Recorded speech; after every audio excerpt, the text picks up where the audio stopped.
다들 한 번쯤 이런 생각 해보셨을 거예요. 열심히 일해서 월급 받다가 은퇴하면 연금 나오니까 그걸로 살면 되겠지. 저도 예전엔 그게 정답인 줄 알았어요. 너무 자연스럽잖아요. 학교 졸업, 취업, 월급, 퇴직금, 연금. 인생이 그 레일 위에서 굴러가는 것처럼 보이니까요. 그런데 은퇴한 분들 이야기를 조금만 가까이서 들어보면 공통적으로 나오는 말이 있어요. 막상 그때 되니까 생각이랑 완전 다르더라.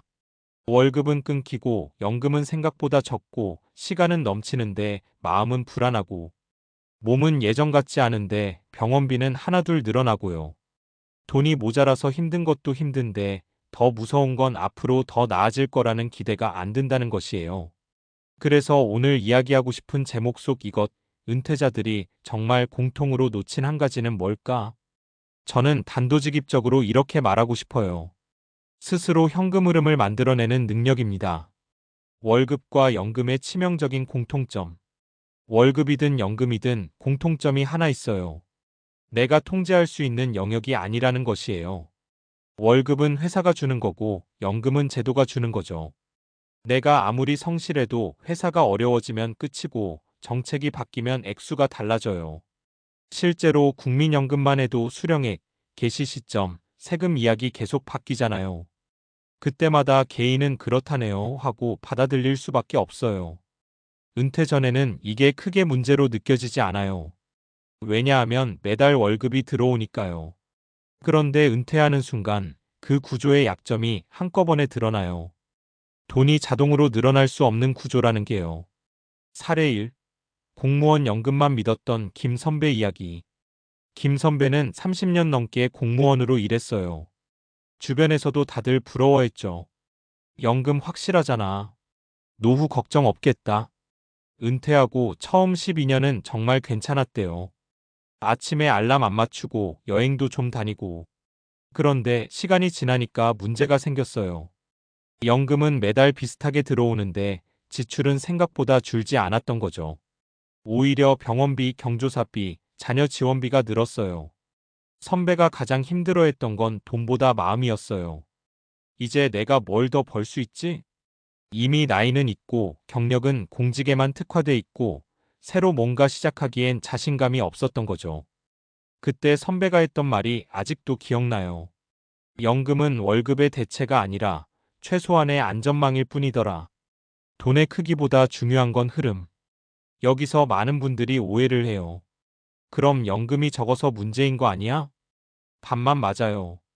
진짜 문제는 연금 외에 다른 흐름이 없다는 것이에요. 은퇴 후 삶에서 중요한 건 자산 총액보다 매달 혹은 꾸준히 들어오는 돈의 구조예요. 작은 돈이라도 내가 만들고 내가 조절할 수 있는 현금 흐름이 있느냐 없느냐가 삶의 안정감을 완전히 갈라요. 사례 2. 작은 가게로 숨통을 튼 박 부장. 박 부장은 대기업에서 퇴직했어요. 퇴직금도 꽤 됐고 연금도 나왔죠. 그런데 은퇴 3년 차에 갑자기 불안이 몰려왔대요. 이 속도로 쓰면 70대엔 어떡하지? 그래서 큰 창업은 무서워서 못하고 예전에 취미로 하던 커피에 착안해서 작은 테이크아웃 매장을 시작했어요. 처음엔 수익도 크지 않았죠. 한 달에 100만 원 남짓. 그런데 박 부장은 이렇게 말했어요. 돈보다 중요한 건 내가 다시 돈을 벌 수 있는 사람이라는 감각이었어. 그 감각이 생기니까 태도가 달라졌대요. 지출도 관리하게 되고 건강도 챙기게 되고 삶이 다시 현재 진행형처럼 느껴졌다고요. 은퇴 후 진짜 위험은 무력감. 많은 은퇴자들이 겪는 진짜 문제는 돈이 떨어지는 게 아니라 내가 더 이상 쓸모없는 사람 같다는 느낌이에요. 회사에서는 직함이 있었고 역할이 있었는데 은퇴하자마자 그게 싹 사라지거든요. 그런데 스스로 현금 흐름을 만들 수 있는 사람은 달라요. 규모가 작아도 속도가 느려도 나는 아직 생산할 수 있다. 이 감각이 삶을 지탱해줘요. 사례 3. 준비의 차이가 만든 완전히 다른 노후. 이 선배 둘은 같은 나이에 은퇴했어요. 어는 은퇴 전부터 블로그, 강의, 소규모 자문을 조금씩 해왔고 B는 은퇴하면 생각하지 뭐 하다가 그대로 맞이했어요. 어는 은퇴 후 수입이 폭발적으로 늘진 않았어요. 대신 끊기지 않았죠. B는 연금 외 수입이 0이었고요. 5년 후 둘의 차이는 명확했어요. 어는 선택지가 있었고 B는 참고 버티는 삶이었어요. 돈의 많고 적음보다 선택권의 유무가 달랐던 거예요. 그래서 지금 뭘 해야 할까? 은퇴 준비는 숫자, 계산으로 끝나지 않아요. 연금 얼마 나오지? 퇴직금 얼마 모였지? 이것도 중요하지만 반드시 같이 물어봐야 할 질문이 있어요. 나는 월급 없이도 돈을 만들어낼 수 있는가? 그 답이 없다면 지금부터라도 아주 작게 시작하면 돼요. 부업, 지식 공유, 작은 사업, 콘텐츠, 기술 하나. 크게 벌 생각 말고 끊기지 않는 흐름을 만드는 게 핵심이에요. 월급과 연금은 우리를 지켜주는 울타리일 수는 있어요. 하지만 그 안에서만 살다 보면 은퇴라는 순간에 갑자기 바깥으로 던져진 느낌을 받게 돼요. 은퇴 후 삶을 버티는 사람과 살아내는 사람의 차이. 그건 결국 이것 스스로 현금 흐름을 만들어 본 경험의 차이입니다. 1인간의 뇌는 고정 수입보다 통제감을 원한다. 이 장수 리스크와 은퇴 기간의 착각. 3글에서 은퇴 준비의 본질은 돈이 아니라 역할이다. 이 세 가지를 논리와 과학으로 풀어볼게요. 인간의 뇌는 안정적인 수입보다 통제감에 반응한다. 우리는 흔히 이렇게 생각하죠.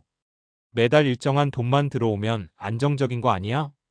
그런데 뇌과학과 심리학 연구를 보면 인간이 느끼는 안정감은 수입의 크기나 고정성보다 내가 조절할 수 있느냐에 더 크게 좌우돼요. 이걸 심리학에서는 통제감 컨트롤이라고 부릅니다. 미국 심리학회 APA 연구에 따르면 같은 금액의 수입이라도 외부에서 일방적으로 주어지는 경우보다 스스로 만들어낸 수입일 때 스트레스 호르몬인 코르티솔 수치가 유의미하게 낮았어요. 이걸 은퇴에 대입해보면 아주 명확해져요. 연금은 고정 수입이지만 통제 불가능한 수입이에요. 정책, 물가, 세금, 수급 조건 개인이 바꿀 수 있는 건 거의 없죠. 그래서 은퇴 초반엔 그래도 연금 나오니까 하다가도 시간이 지날수록 불안이 커져요. 돈이 적어서가 아니라 내가 개입할 수 없는 구조이기 때문이에요. 반대로 소액이라도 직접 만드는 수입이 있으면 뇌는 이렇게 인식합니다. 아, 이건 내가 조정할 수 있는 영역이구나. 이 차이가 은퇴 후 삶의 심리적 질을 완전히 갈라요. 은퇴자들이 가장 크게 착각하는 숫자, 은퇴 후 생존 기간. 또 하나의 치명적인 착각이 있어요. 바로 은퇴 후 남은 시간에 대한 감각입니다. 많은 분들이 무의식적으로 이렇게 계산해요. 60에 은퇴하면 한 7075까지만 잘 버티면 되겠지. 하지만 통계는 완전히 다르죠. 의학과 생활환경의 발전으로 60세 은퇴자의 기대 여명은 2530년입니다. 즉, 은퇴 후 삶이 청년기보다 길어질 수 있는 시대예요. 문제는 이 기간이 단순한 휴식 시간이 아니라는 거예요. 노후 후반으로 갈수록 의료비는 증가하고 자립 능력은 감소하고 선택지는 줄어듭니다. 경제학에서는 이걸 장수 리스크 론제버티 리스크라고 불러요. 너무 오래 살아서 문제가 되는 역설적인 위험이죠. 여기서 핵심은 이거예요. 연금과 저축은 정적인 자원이고 은퇴 후 삶은 동적인 시간이라는 점. 정적인 자원으로 30년짜리 동적인 삶을 버티려다 보니 중간에 균열이 생기는 겁니다. 그래서 은퇴 준비의 본질은 돈이 아니라 역할이다. 여기서 많은 사람들이 의외라고 느끼는 결론이 나옵니다.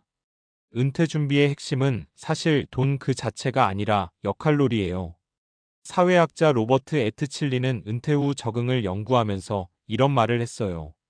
은퇴 후 삶의 만족도를 결정하는 가장 중요한 요소는 소득이 아니라 자신이 여전히 사회적으로 기능하고 있다고 느끼는가이다.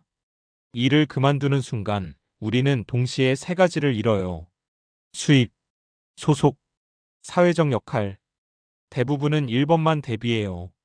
하지만 2번과 3번이 사라지면 아무리 연금이 있어도 삶은 급격히 위축됩니다.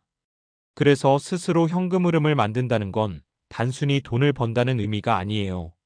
그건 곧 내가 여전히 쓸모 있는 사람이라는 증거이고 누군가에게 가치를 제공하고 있다는 신호이며 하루를 살아갈 이유를 스스로 만든다는 뜻이에요.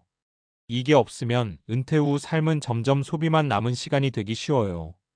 반대로 이게 있으면 은퇴 후 삶은 생산과 선택이 공존하는 시간이 됩니다.